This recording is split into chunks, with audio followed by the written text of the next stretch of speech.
In the States, energy companies already modify the weather.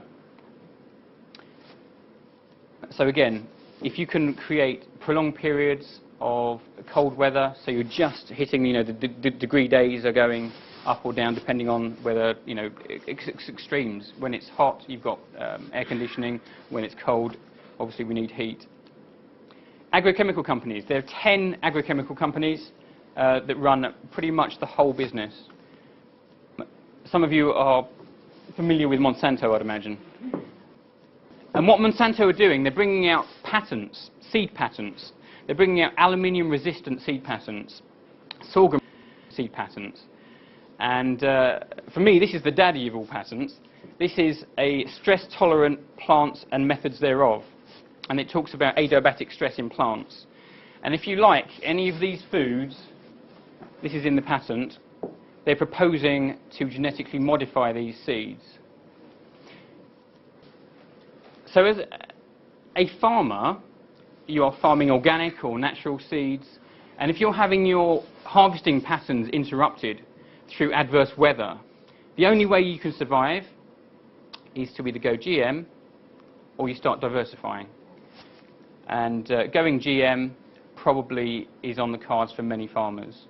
And again, GM's a whole other topic for another day, perhaps. And there are many studies talking about GM foods being associated with many negative health impacts. So there's, again, a corporate profit motive within the agrochemical industry. This is a quote by Dr. Vandana Shiva. She's a renowned physicist in India. She talks about Monsanto. She says, if they, Monsanto, control seed, they control food. They know it. It's strategic. It's more powerful than bombs. It's more powerful than guns. This is the best way to control populations of the world. Social control. Going into a bit of sensitive, awkward territory here. The Kissinger report came out in 1974, the NSSM, the National Security Study Memorandum.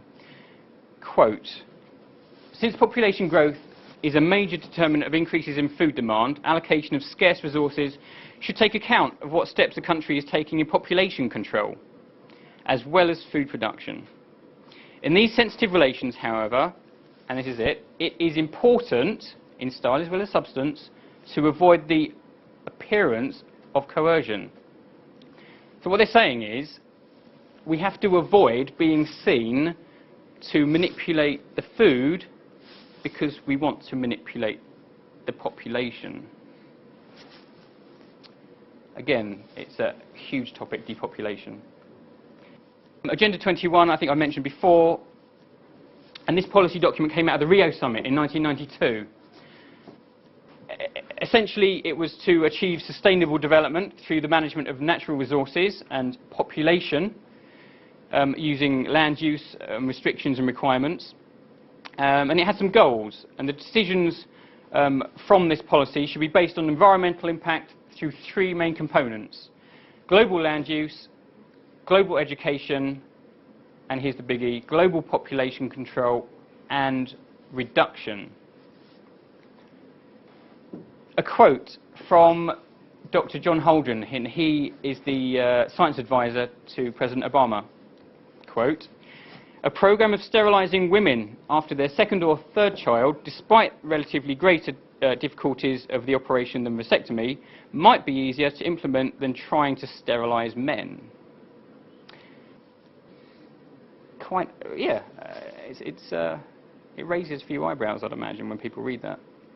And if you Google, depopulation quotes, or if you get into it, there is a credible literature out there talking about depopulation.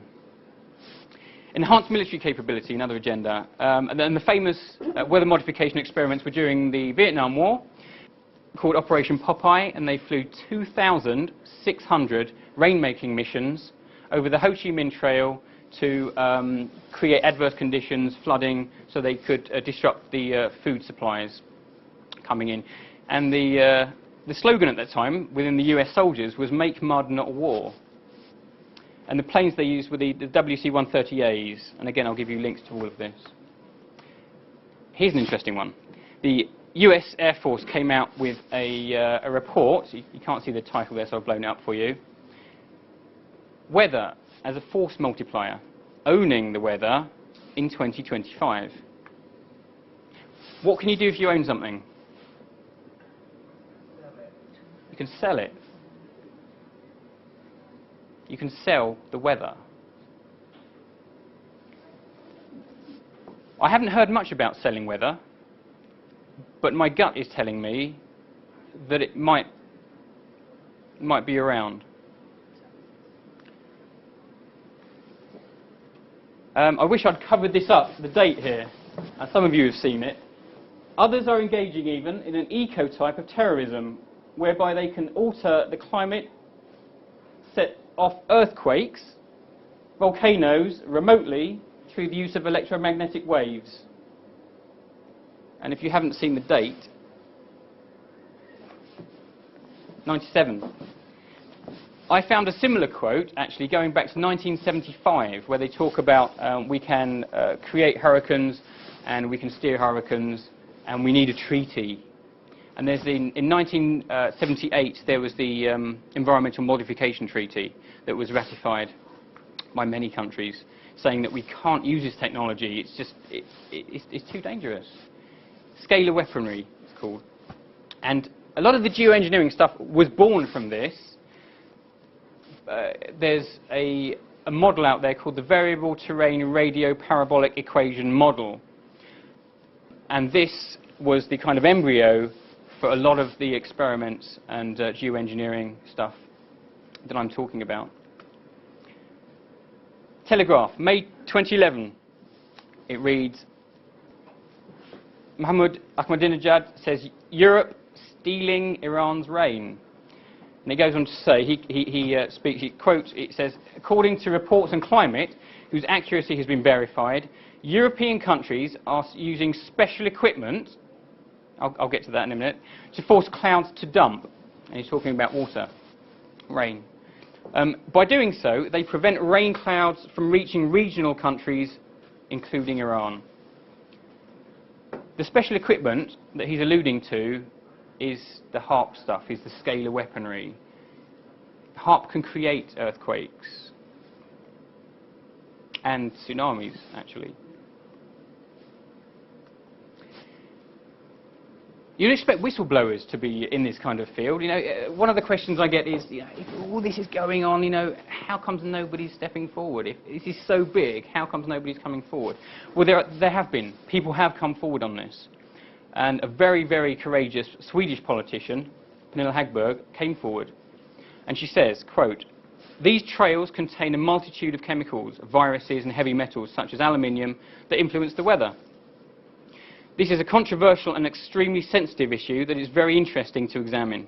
I know there are several politicians who want to, but do not dare. And this is the geopolitical bit. To be able to control the weather and use it for their own purposes is very advantageous for power structures. So there's an acknowledgement there out in mainstream media that this is going on. Do you remember me saying at the beginning that it was kind of a really fraught area of research? There's information, there's really good information actually, there's disinformation, and I've kind of put together a slide to articulate this concept. Here's poor little me, about a year ago, trying to get to the truth. Geoengineering is also known as solar radiation management.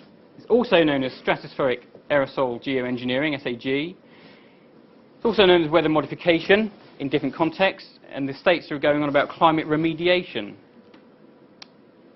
Semantics, it's a semantics game, it's a word play game to throw people off the track. You throw in some persistent contrails, some chemtrails, some EMF, electromagnetic frequencies, and here it gets interesting.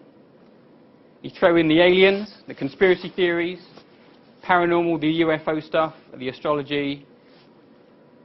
So what people do is go chemtrails, Google, Wikipedia, and it says, yeah, it's a conspiracy theory. So what happens is the truth becomes kind of obscure. It's so difficult. As somebody looking at this, with a normal 9 to 5, to get to the point where they're comfortable to speak out and not feel ridiculed, or even if they do, they've gone beyond it.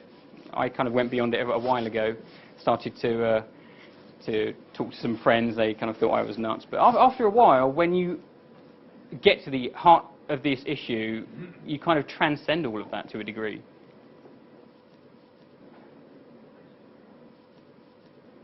So I've put together a